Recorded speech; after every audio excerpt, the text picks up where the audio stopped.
Hello, guys, gals, non-binary pals. This is Cruelty64. Got another episode for you of this Pokemon Uranium playthrough. So last time we started the game, but didn't really get too much farther than that. So hopefully today we will actually, progress into some new locations, find some new Pokemon, go through my old save files out of curiosity, even though I really shouldn't be. That was a mistake. But yeah, last time we got our starter, which in this case is the grass type Orchinx, I believe is its name. Whatever. The actual file is Robert. I was just looking through things. Anyway, so yeah, we got our starter. Duke is level 7. And we are going to go into the forest next to town and properly begin our journey. I'm hoping to catch some new Pokemon here. Like I said last episode, I'm very unfamiliar with this game in comparison to something like Pokemon Black and White 2 or something. But I do have a vague idea of what each of the Pokemon turns into and who I think I would want to use. Maybe I should just be catching everyone, but I'm so low on Pokeballs that I'm trying to keep my roster minimal for now. Also, good grinding experience. This game does get, in my opinion, pretty difficult, but like I said, the only time I've ever beaten it proper was as a Nuzlocke, and obviously a lot harder, especially because it's a built-in game mode rather than just a self-imposed challenge. The game does give you a really cool option where once you beat the game in Nuzlocke mode, you have the chance to turn it off. And that's what I actually did, because I got to toy around with some of the Pokemon that died before I got a real chance to use them. Which, in this game, was a lot of Pokemon. Wow, this Burby already knows Flash? Okay.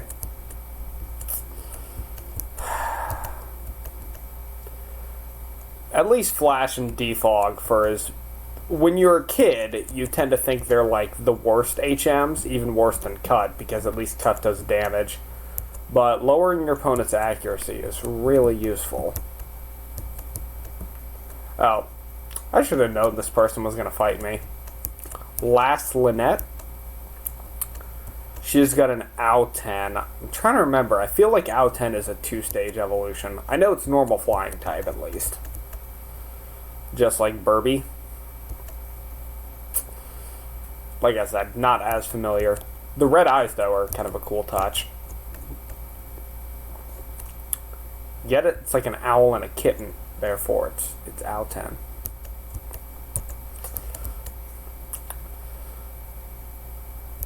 I just almost died in that fight. Assuming... Please tell... Okay.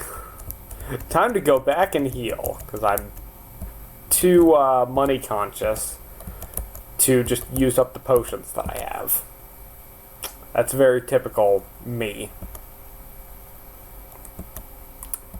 I'm really hoping for... There's one... actually, I don't even know if you can get it at this point, but there's a water poison type frog Pokemon I would really like in here.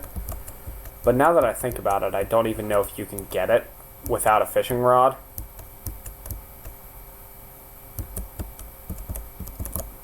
So maybe I'm just wasting my time. I think it's called Bubblerog.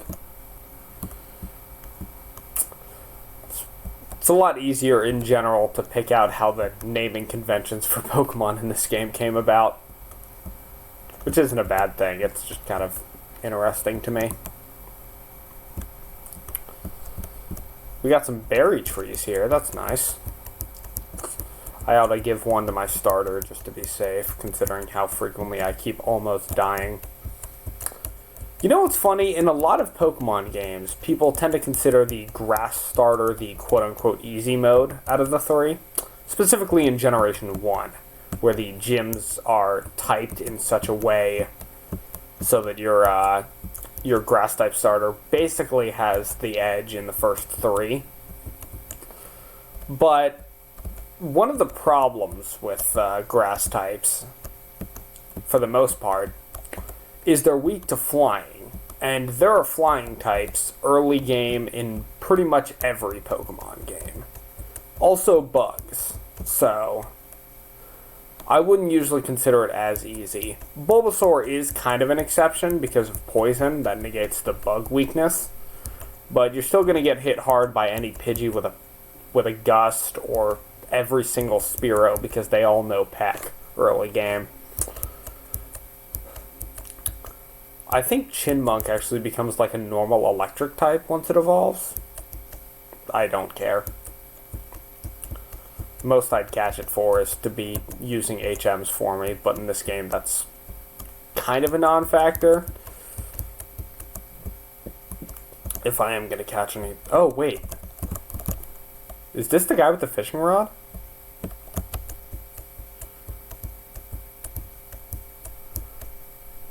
Dang it. Gives you the fishing rod after the first gym, of course. Okay. I get to deal with that. Fun. I think next time I run into a Burby, I'm gonna catch one. Actually, no. I'm gonna catch this Chinnamunk for post-Gym 1 Rock Smash purposes. Eventually in this game, they have a really cool idea for how to handle HMs, at least kind of. It's an idea that later actual Pokemon games basically used, which is, once you get an HM in this game, something like Surf or Rock Smash or Fly, there's a person who will invent special machines that you can use to do those tasks for you. And thank God they made it so that catching Pokemon still gives you experience. I wasn't actually sure. So, like, you'll get a boxing glove so that you can break rocks without needing to have the HM. The problem is the HMs still exist and are still moves that you can't forget, so it feels a little hollow to me. I'm being very pedantic, but that's because this game is, in general, so well designed and so good at emulating the core Pokemon experience that any of my problems come across like nitpicks.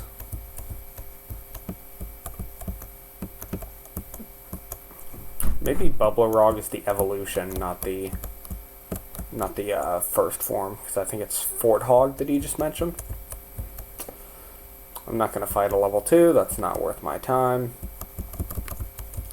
That's a good rule for any of you Pokemon fans. If you're fighting a level 2, it's probably not worth it. Unless, of course, you're a level 2. Cubug, I believe, is your standard early game bug type. And I think becomes a fairy type afterwards as well. I'm going to have to double check my other save file.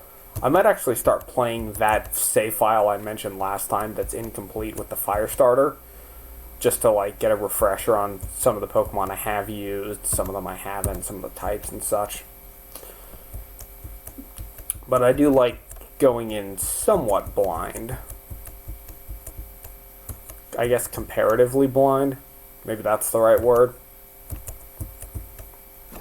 I really want a move that isn't Scratch. It's not really doing the job for me.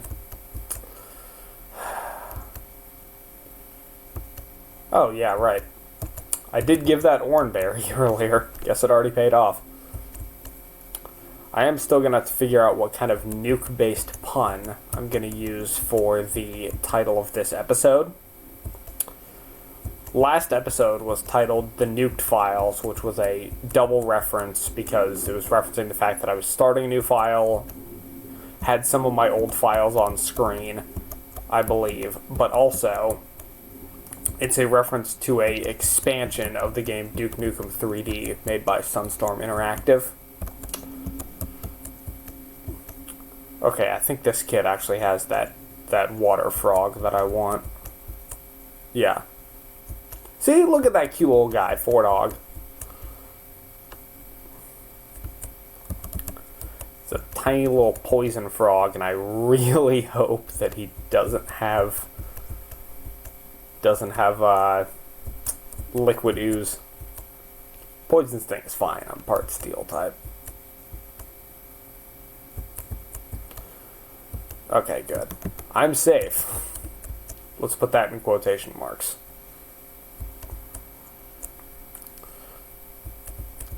Because these levels are getting dangerously close to mine. I think I might actually turn off battle animations this episode, which I usually don't do, but sometimes they feel like they get a little slow on here. A complaint I almost never have, but I guess I'm used to the game running a lot faster than your standard turn-based Pokemon battle. A lot of this stuff does come down to perspective. Finally! God, I should have hit level 9 before that fight just to make it easier. Yeah, your Pokepod is also your iPhone, as well as your iPod. Also, as always, apologies for the lack of music.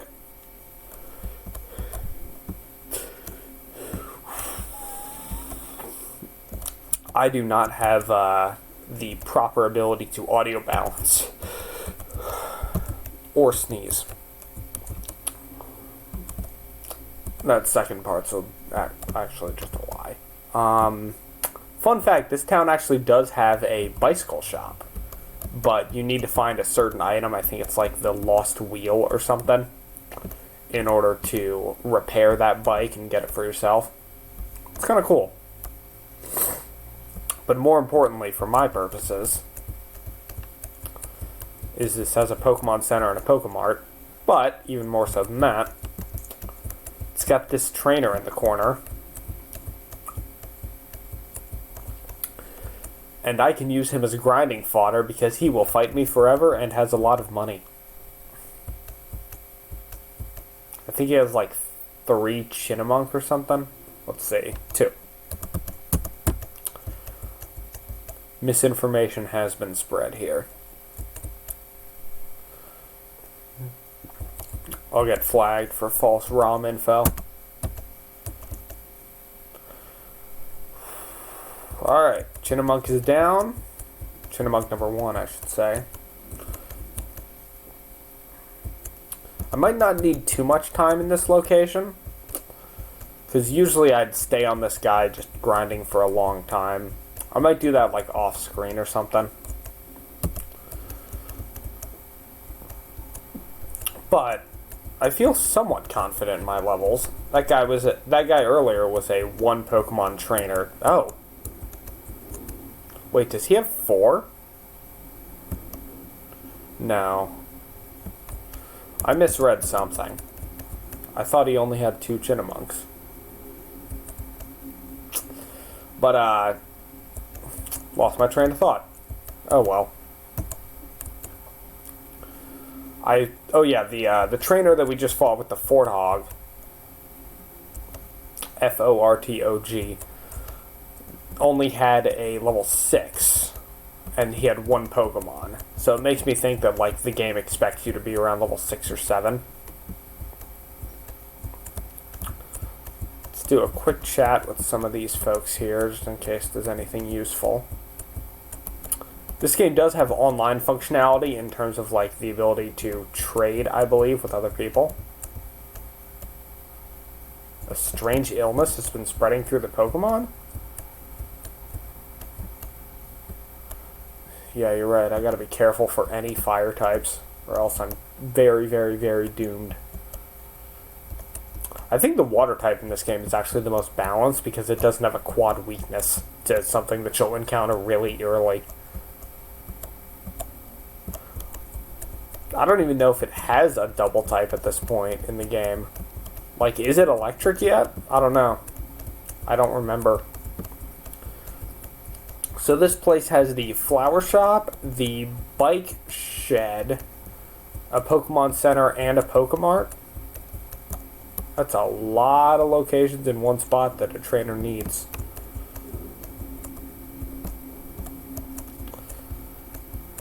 Anything useful? Oh, okay. I'm getting a bunch of berries, I guess.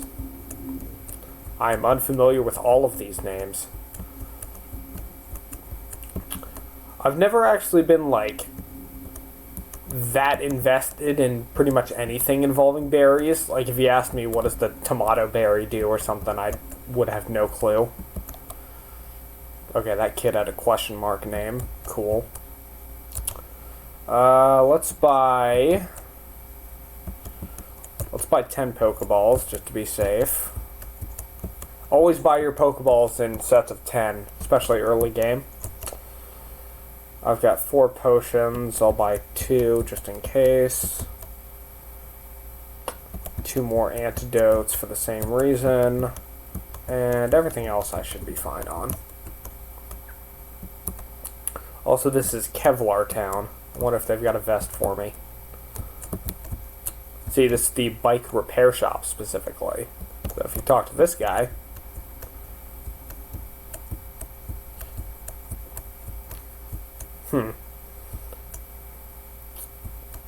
See, you gotta find a bike wheel, and then he will repair an old bike for me.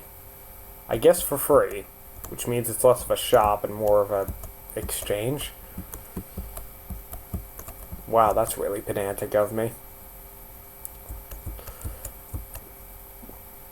I think there's a cave up ahead, actually, as well. I'm just going to presume, like I said, I'm going to presume that I'll be okay in terms of level, and then the game will absolutely prove me wrong, but... whatever. I'm willing to lose in this run. Let's fight this youngster. Heard that Outen hide in this area. Ah!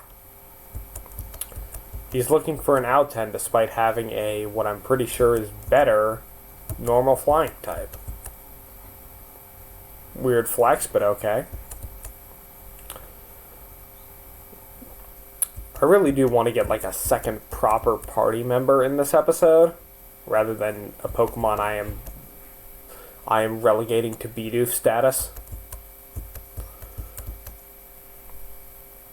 But who knows if that'll happen.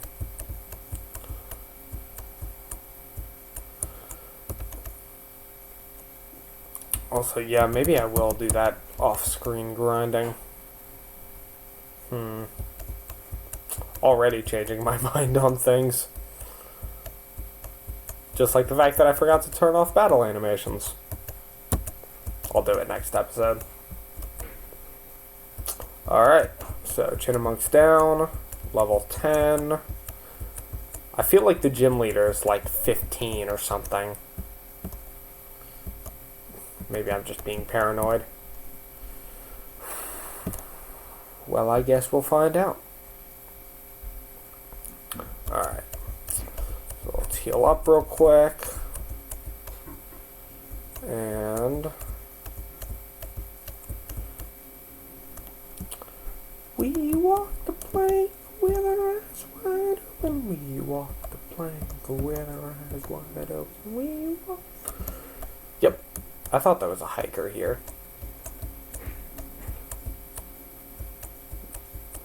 Had a feeling. Larry with a Mankey. I think this game actually gave Primeape a new evolution based on like a unique item. That sounds right from my memory. Feel free to correct me if I'm wrong in the comments. Also, I forget to do this because I am a younger YouTuber around these here parts, but if you enjoy the content, make sure you like and subscribe. I guess hit that bell and check out anyone I mention in here because odds are you'll like them too. But I have no proof of that. The liking and subscribing is kind of important though. For a hot minute there, I had hit 35 subscribers. I believe that has changed though. This weird little steel rock magnet looking thing, I don't even know what this is. Barrel? I think it's a rock and steel type. And I would want to use one if, you know, didn't already have a steel type. I think there's like a Zubat equivalent in that cave up ahead that I'm going to have to go into.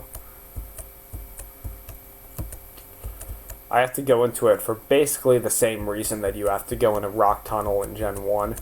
Because the other exits are blocked off by Pokemon. Alright, thanks, pal. Another potion. Ah, blocked off by rocks, not Pokemon. The cave is called Passage Cave. Okay. Someone knew what they were doing.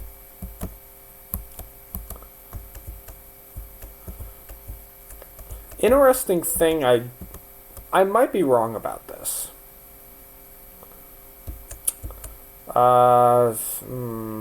See, I think this is the Zubat equivalent. And I'm gonna say no thanks, just because I'm a jerk. I have changed my mind already. Again. I have altered the deal. Pray I don't alter it further. But I don't think this game actually has a quote-unquote evil team. I know there are bad guys, but I don't think there's like a proper organization doing bad that you've got to stop. Let's hope I encounter something that isn't one of these Zubat alikes. My problem with Zubat alikes, and actually it's a problem I have with a good chunk of the Pokemon roster given the type that I'm about to complain about, poison types kind of suck.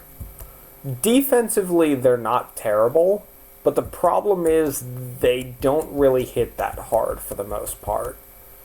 And especially when it comes to the fact that they just aren't super effective against much. They're super effective against, I think, Fairy and Grass. Maybe Bug, but I don't think so. And that just doesn't really cut it. Especially because Grass types have a ton of other weaknesses. So, a lot of the time for me when a Pokemon is mono poison, or if poison is one of its components, it's a little bit of a letdown, even if the type does help in cases like Tentacool or Bulbasaur or whatever. Enamorus being Poison Dragon. There's your Cruelty 64 hot take of the day. Poison's not that great. Granted, it's really good as a status effect. It's the best one in the game. But pretty much any Pokemon can learn Toxic. So, one accuracy drop. Mudslap is such an annoying move. Alright.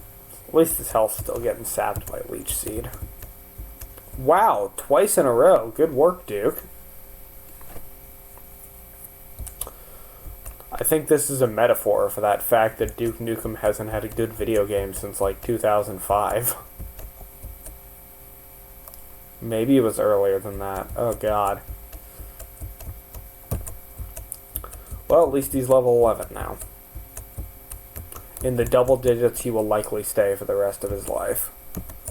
The final boss of this game is absurdly high level, like 85. But I don't think I'm going to be getting a level 100 anytime soon, or ever.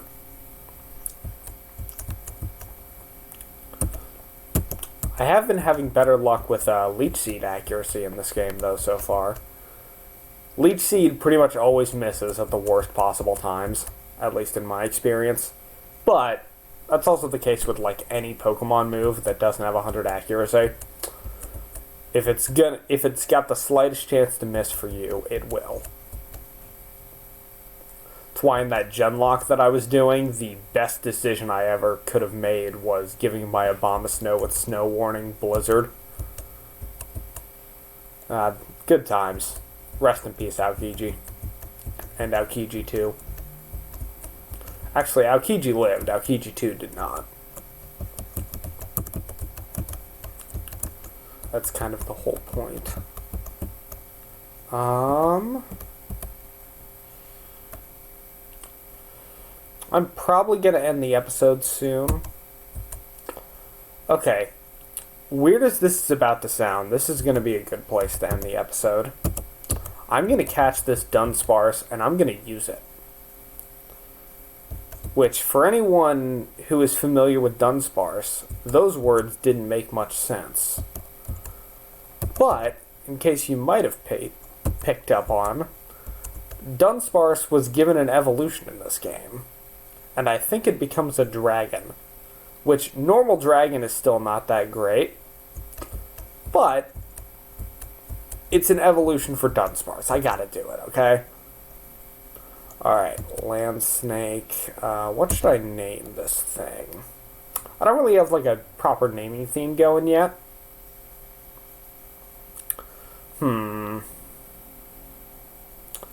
Land snake Pokemon. What do I do?